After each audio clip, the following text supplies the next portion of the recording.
Hello students, welcome to the course of Animal Form and Function 2. I am here your course instructor Salman Ahmad and this is your lecture number 13. The topic of our today's lecture is temperature regulation in vertebrates.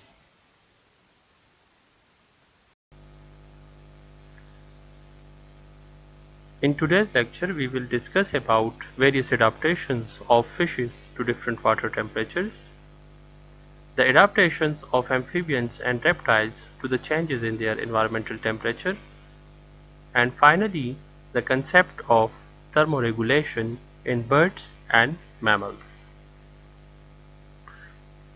It's the outcome of today's lecture. At the end of this lecture, the student will better understand that how various physiological and behavioral adaptations assist vertebrates in facing the changes in environmental temperatures.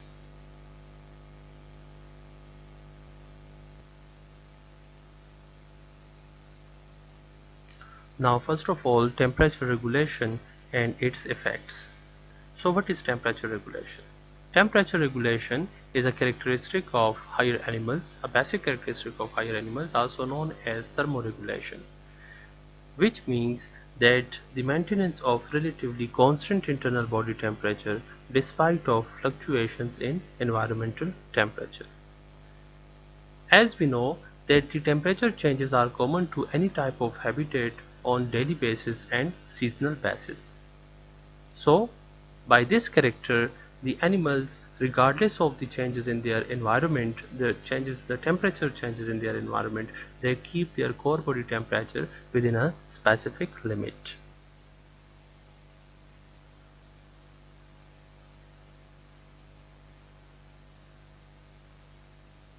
So, this ability is very crucial to life, and the evolution biologists consider it one of the major reasons of the evolutionary success of higher animals. It is because of this characteristic that the higher animals are capable to survive in almost all types of habitats on Earth regardless of their changing environmental temperatures.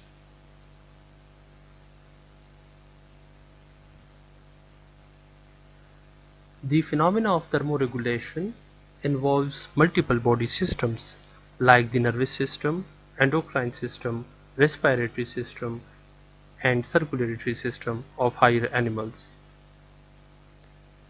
The warm internal temperature is beneficial for metabolism of the body. It is because that metabolic rate increases with increase in temperature up to certain limit. Similarly, animals can grow faster and respond to the environment more rapidly if its cells are kept warm. The limit up to which the metabolic activities of the animals increases with temperature is known as temperature optima. Now, what is temperature optima? Temperature optima is that particular temperature at which the body of the animal functions at its best. Above this temperature, the body metabolic rate starts declining because the enzymes begin to denature above this temperature optima.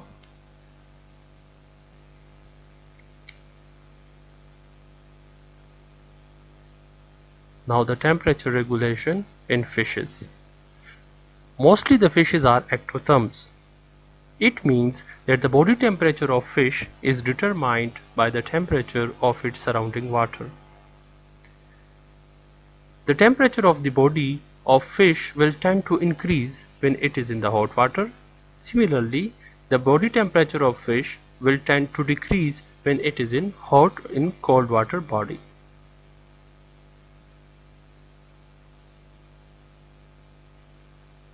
Some fishes live in supercooled water.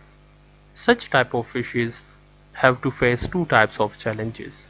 Number first is that the water surrounding their body will tend to freeze, and the second is that the very own body fluid will tend to freeze due to the freezing temperature of the surrounding water. So let's have a look at the adaptations of these fishes, that how they cope with the supercooled water bodies. Number first is these fishes have some antifreeze material in their blood. They include polyalcohols like sorbitol and glycerol. Sorbitol is actually the alcohol of glucose and glycerol is a polyalcohol of 3 carbons. Some water soluble peptides and glycopeptides. Together these three compounds help to decrease the freezing point of body fluids of fishes and hence avoid the crystallization of the body fluid. Similarly, these fishes have some protein or protein sugar compounds. These compounds tend to inhibit the ice crystal formations in the water surrounding the fish body. These adaptations just discussed enable these fishes to stay alive and swim in the supercooled state of water. Now just have a look at the adaptations of some active fishes just like bluefin tuna and great white shark. These are known as active fishes because they perform some robust activities and for major part of the day they remain active. These active fishes, bluefin tuna and the great white shark, they maintain their core body temperature higher than the surrounding water temperature. This attainment is because of the two physiological and morphological adaptations. Number first, that their major blood vessels pass just under their skin. It means that it is just close to the skin. And the second is that the blood is delivered to the core body, which is the central body, just through the smaller vessels, which make a network of vessels where the venous blood and the arterial blood come close together. This structure is known as retromirabile, which is also known as a countercurrent heat exchanger. In retromirabile, the warm blood in veins passing outward transfer the heat to the cold blood in arteries passing inward.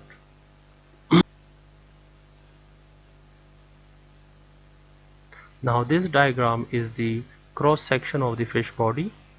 You can see the different layers, the muscle layers of the fish body, and the student can notice the gradual increase in temperature when we come from outside to the inside of the fish body.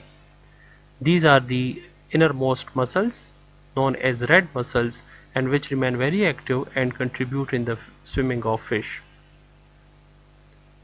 The red muscle has the highest temperature, that is why we say that they maintain a higher core body temperature, which is 31 degrees Celsius.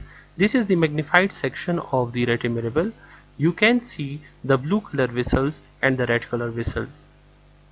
The blue color vessels are the veins containing warm venous blood, and the red color vessels are actually arteries containing the cold arterial blood.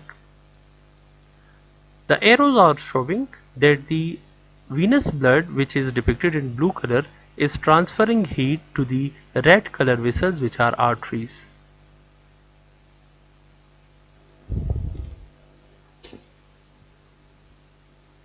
In this way, the heat generated by red muscles is not lost, because the exchange of heat takes place from warmer venous blood to the colder arterial blood. Similarly, the red muscles, which are the innermost muscles of the fish body, they maintain its vigorous activities. Or we can say that in this way the heat generated by the activities of red muscles is not lost, and the warmer red muscles which contribute to the swimming remain vigorously active. Now all these adaptations allow these active fishes efficient swimming and predation with more powerful contractions as compared to the other fishes. Now the temperature regulation in class amphibians and reptiles. Amphibians and reptiles are mostly ectotherms. It means that their core body temperature is strongly influenced by the temperature of their environment. Or simply, we can say that their body temperature is determined by the temperature of environment. It must be kept in mind that the environment in case of amphibians and reptiles is most of the time air and sometimes water. Amphibians and reptiles face marked daily and seasonal temperature changes because of the day and night alternate day and night. There is changes in temperature, and similarly there are different types of seasons present. Like summer season the temperature is hotter, like in winter season the temperature is too low.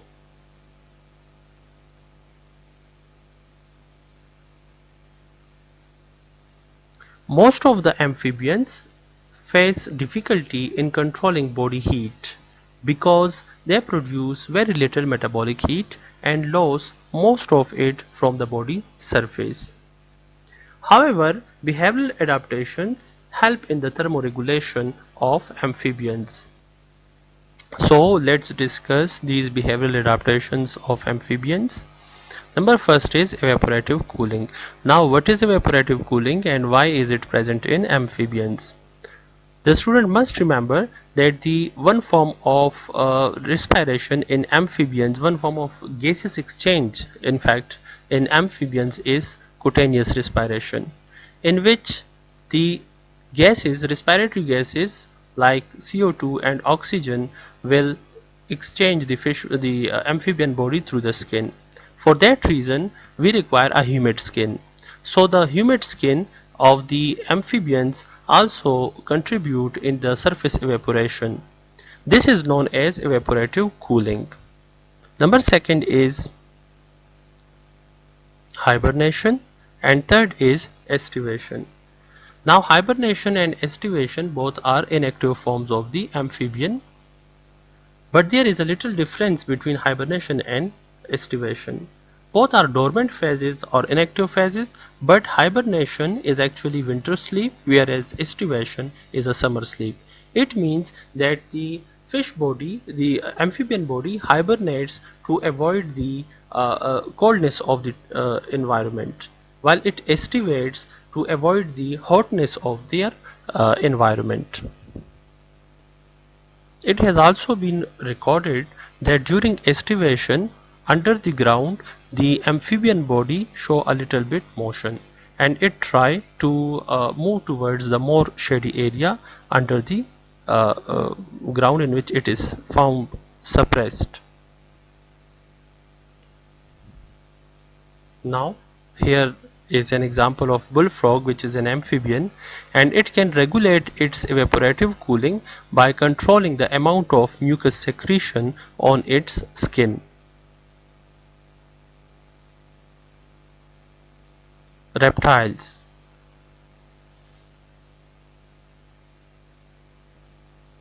The reptiles have expandable rib cage, which allows for more powerful ventilation as compared to the amphibians. So unlike amphibians, their skin is dry, which reduces loss of heat through evaporative cooling of skin.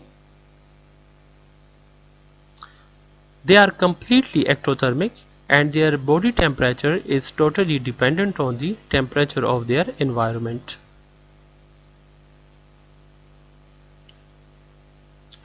In driving reptiles like sea turtles and aquatic snake, the body heat is conserved through circulatory shunts into the body center. So they conserve the body heat by keeping the blood in the center of the body.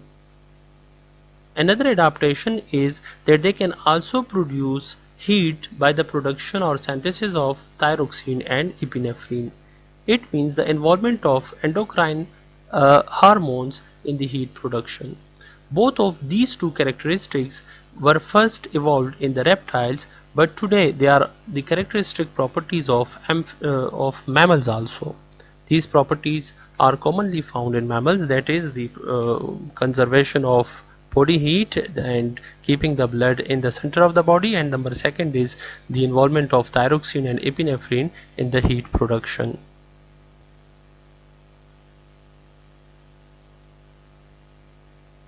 Now some of the behavioral adaptations which help the reptiles in regulating their body temperature, these include, number first is salivation and frothing. Salivation or salivating means the production of saliva in the mouth, which is known to almost to everyone, and frothing. Frothing is just like salivation. Its definition is that it is the outflow of fluid from the mouth. You can see the Komodo dragon, and it is salivating, or you can say it's frothing. Frothing is the production of fluid from the mouth. Some reptiles are known to urinate on their back legs in order to alleviate the body heat, or in order to reduce their body temperature. They urinate on their back legs. Similarly, some have been observed to moisten their eyes or watering their eyes to release body heat. And same is another behavioral adaptation is panting. Panting is accomplished by means of evaporation of water from internal body surface like tongue. It is a cooling method found not only in reptiles but in mammals and birds also. Now let's have a look at the temperature regulation in birds and mammals. Birds and mammals are homothermic endotherms, which means that they can produce major portion of their body heat by their internal activities or their metabolic activities. And homothermic means that they can maintain a relatively constant internal body temperature regardless of the changes in the temperature of their environment.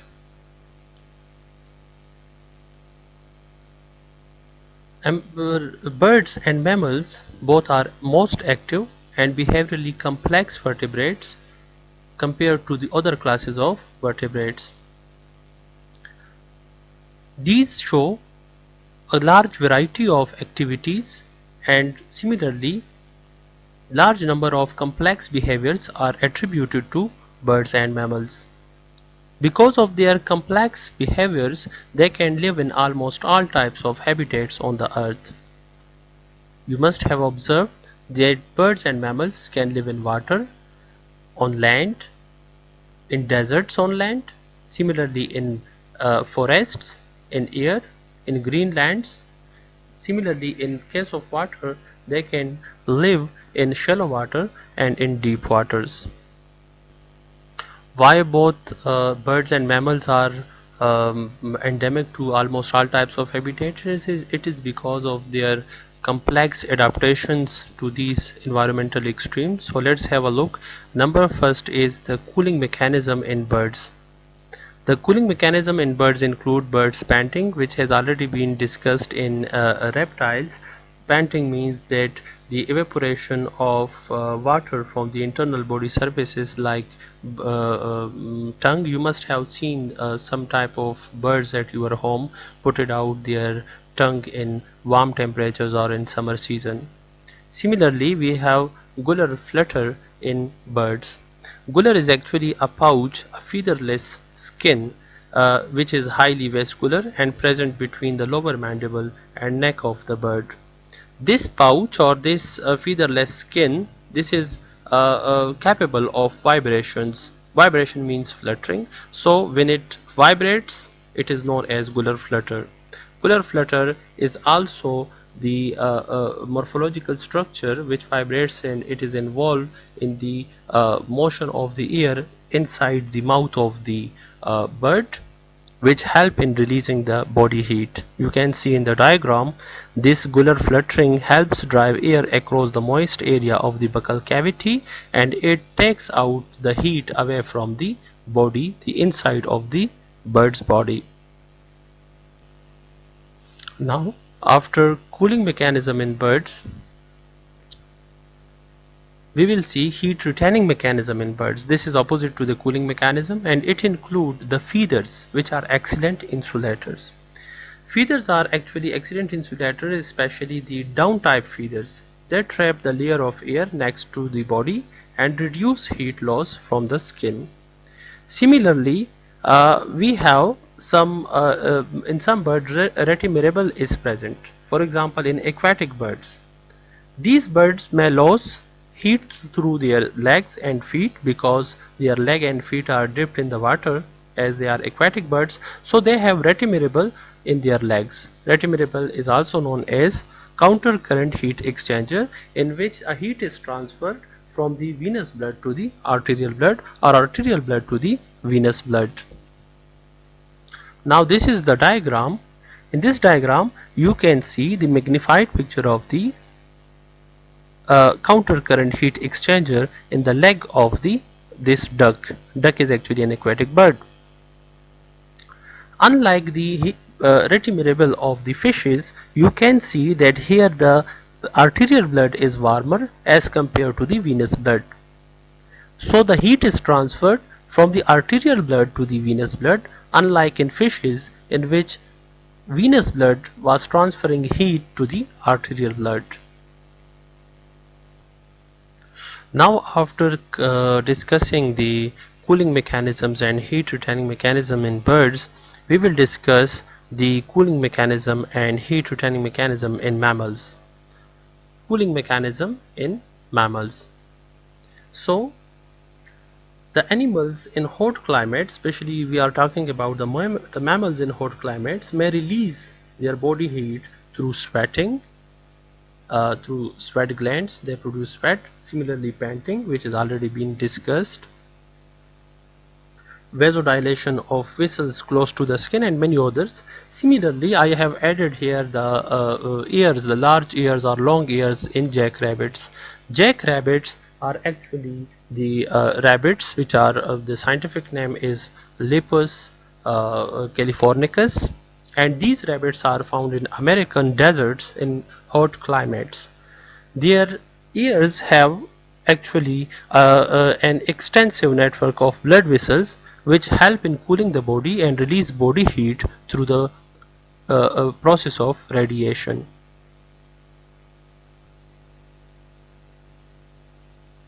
Similarly, heat retaining mechanism in mammals.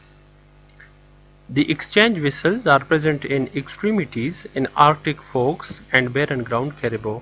Arctic fox, which is endemic to Arctic region, and similarly barren ground caribou is actually found in the greenlands and tundra of Canada. Both of these organisms have to face the problem of the heat loss, so they tend to retain their body heat by exchange vessels in their extremities like tail, ears, nose, and the limbs. Blubber in marine animals like seals and whales. These are aquatic mammals, and they have blubber under their skin. Blubber is actually a thick layer of fats. It is a thick layer of fats which insulates these mammals' bodies to reduce the loss of heat from the body. The temperature, the body temperature of the seals and whales is most of the time 36 to 38 degrees Celsius. Now the flipper and tail of the seals and whales do not have blubber. So a counter current system, just like retimirable in fishes and birds, is present in the flippers and tail of these mammals. Such type of adaptations allow these mammals to retain their body heat and survive the extreme coldness of their environment. Let's have a look at the behavioral mechanisms combinedly in birds and mammals. Number first is, both of mammals and birds are actually endotherms, but just like ectotherms, they may sun themselves or seek shade. It means that in colder climates, in colder regions, in order to make their body warm, they can go out in the sun, and similarly they can take shade when the temperature is too high or they are residing or living in a warmer climate. Similarly, many animals huddle to keep warm. They come close together and share their body heat with each other. You must have seen this behavior in the hens, the local hens at our homes, that they huddle together in the winter nights. Similarly, some animals share burrows for protection from temperature extremes. Such type of habits are found in the Legomorpha and order Rodentia of the vertebrates. They may migrate to warm climates. Similarly, they may migrate to the cold climates. Hibernation, which is a dormant phase to avoid the extreme circumstances of their environment. Hibernation also enables birds and mammals to survive harsh winters.